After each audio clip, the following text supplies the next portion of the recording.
Assalamualaikum warahmatullahi wabarakatuh. Salam sejahtera bagi kita semua. Selamat datang dalam materi e-learning Direktorat Registrasi Pangan Olahan. Perkenalkan, saya Windy Cahyani dari Direktorat Registrasi Pangan Olahan. Dalam video kali ini, kita akan membahas mengenai dokumen persyaratan registrasi produk. Sebelum kita membahas lebih lanjut mengenai dokumen persyaratan registrasi produk, yuk kita ingat lagi ya, tahapan registrasi pangan di Badan POM. Ada dua tahapan yang harus dilalui dalam registrasi pangan. Pertama, registrasi akun perusahaan. Kedua, registrasi produk. Setelah registrasi produk disetujui, pendaftar akan memperoleh nomor izin edar atau yang kita kenal NIE. Keseluruhan proses ini dilakukan secara online dan dapat dilakukan dari mana saja, sehingga pendaftar tidak perlu datang jauh-jauh ke Badan POM. Sahabat RPO, sesuai yang disampaikan di awal, dalam video kali ini kita akan membahas mengenai dokumen persyaratan registrasi produk. Dasar hukum registrasi produk mengacu pada Peraturan Badan POM Nomor 27 Tahun 2017 tentang pendaftaran pangan olahan. Peraturan tersebut bisa diakses melalui jdih.pom.go.id. Berdasarkan peraturan tersebut, dokumen persyaratan yang dibutuhkan dalam registrasi produk adalah sebagai berikut. 1. Komposisi. 2. Proses produksi. 3. Penjelasan kode produksi. 4. Penjelasan kedaluarsa. 5. Spesifikasi bahan. 6. Rancangan label. Dan 7. Hasil analisa. Yuk kita bahas satu persatu. Dokumen persyaratan yang pertama yakni komposisi. Komposisi berisi daftar seluruh bahan baku dan bahan tambahan pangan atau BTP yang digunakan. Komposisi dinyatakan dalam persentase dan total keseluruhan bahannya yakni 100%. Serta diurutkan dari kadar bahan terbesar ke terkecil. Berikut adalah contoh file komposisi. Kita mengambil contoh komposisi dari produk bakso ikan. Sesuai yang disampaikan, komposisi ini mencantumkan seluruh bahan, dinyatakan dalam persentase, dan diurutkan dari kadar bahan terbesar ke terkecil. Dokumen persyaratan yang kedua, yakni proses produksi. Proses produksi berisi alur yang menceritakan serangkaian proses dari bahan baku hingga menjadi produk akhir. Dapat diuraikan dalam bentuk narasi maupun diagram alir. Yang perlu diperhatikan adalah pastikan seluruh bahan baku dan BTP sesuai komposisi tercantum dalam proses produksi. Berikut adalah contoh file proses produksi bakso ikan dalam bentuk diagram alir.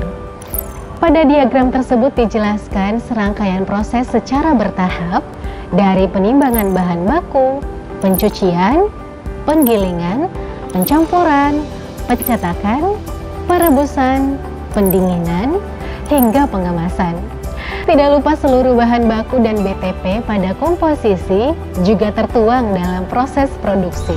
Sahabat RPO, jika pada proses produksi terdapat proses pasteurisasi, maka agar mencantumkan juga terkait keterangan suhu dan waktu pasteurisasi. Jika pada proses produksi terdapat proses sterilisasi, maka agar mencantumkan keterangan terkait nilai F0.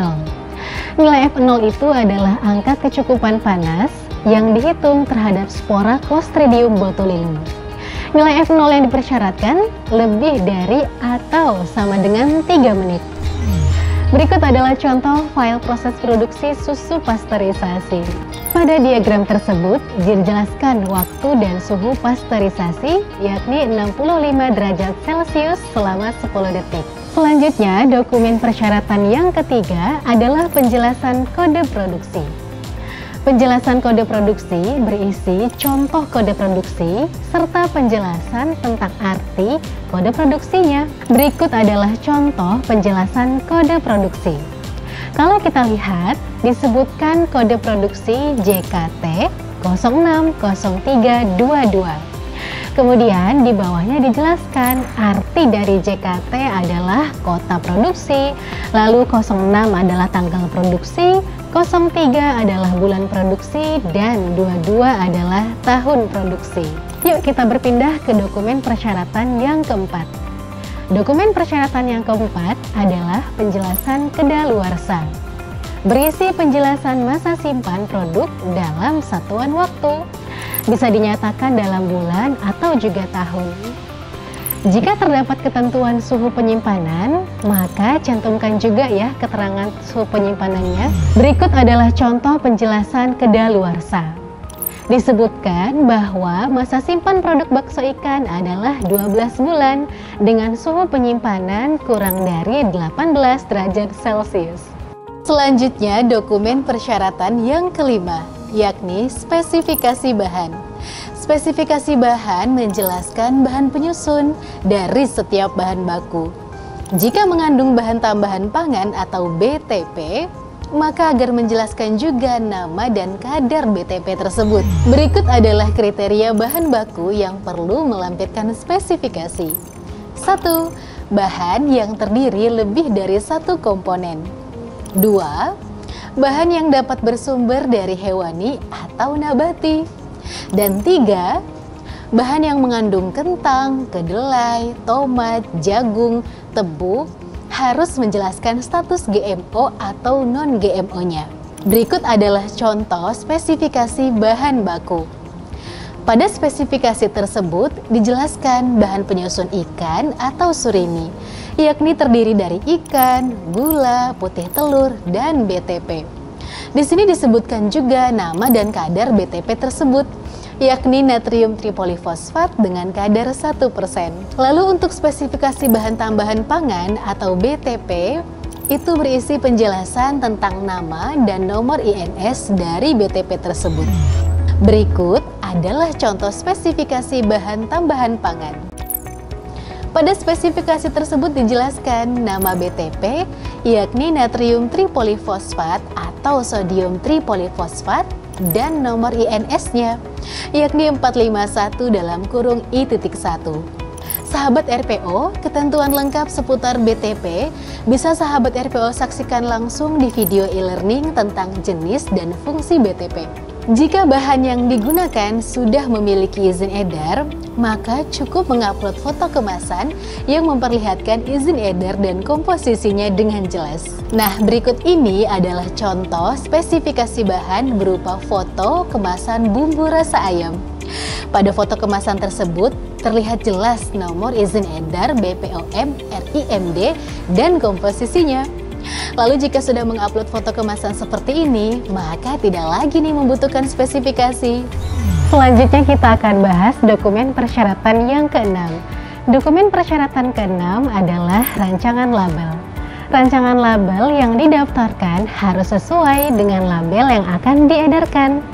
Ketentuan rancangan label mengacu pada Peraturan Badan POM Nomor 31 Tahun 2018 tentang label pangan olahan. Untuk ketentuan lengkap seputar rancangan label, sahabat RPO bisa melihat ya video e-learning dengan topik label pangan olahan. Dan kita sudah sampai di dokumen persyaratan yang terakhir, yakni hasil analisa. Ada beberapa parameter hasil analisa yang perlu disiapkan. Antara lain, hasil analisa cemaran logam, cemaran mikrobiologi, cemaran kimia, dan hasil analisa zat gizi. Yang perlu diperhatikan terkait hasil analisa adalah tidak semua produk loh memerlukan hasil analisa. Atau dengan kata lain, hasil analisa itu bergantung pada jenis dan kategori pangan produk yang didaftarkan.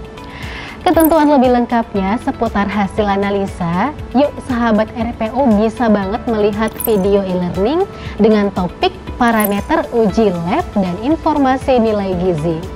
Nah, sahabat RPO, sekian tadi e-learning terkait dokumen persyaratan registrasi produk. Semoga bisa membantu sahabat RPO ya untuk semakin memahami proses registrasi pangan di Badan POM. Jangan lupa ya untuk selalu ingat registrasi pangan olahan gercep, gampang, terjangkau, cepat. Wassalamualaikum warahmatullahi wabarakatuh.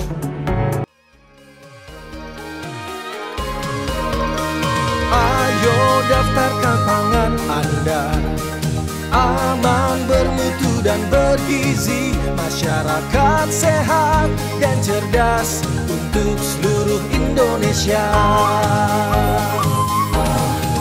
Direktorat Registrasi Pangan Olahan selalu siap melayani Anda.